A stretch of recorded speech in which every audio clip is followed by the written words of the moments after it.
Kanitha wa Korino ugite ati thirikari ndibataire kuingirira kanitha kuona o kanitha niri na mawatho na mitaratara iria mahuthagira.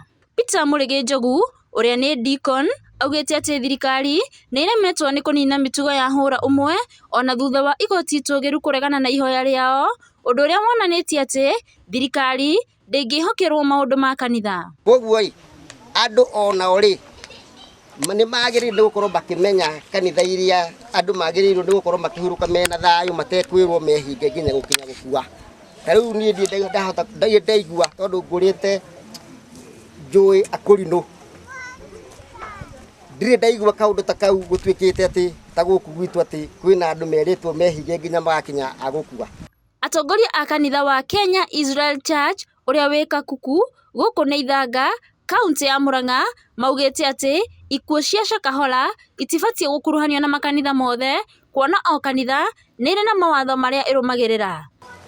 Njuge mundu akuithagio murigo wake we mwene, no murigo wa Makenzi tukageria gukuithio atungatiri aria angi, no ngerie kuga thirikari igerie kurora handu hau muno na egerie gukuoyagira mundu ikinya uria wahitia we mwene kiumbe, no yitia ria mundu itigakuithagio atungatiri othe.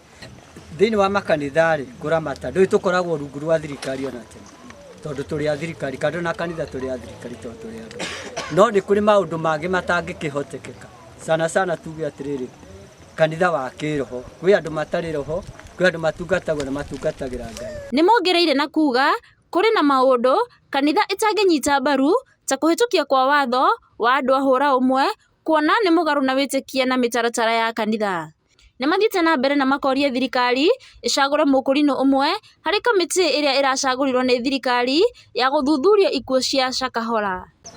Njuge thini wa komishina ya andu 15 kugeria muno gwethwo mundu umwe wa kanitha wa Israeli nigetha atetagire mwena wa Akorino othe thini wa Kenya.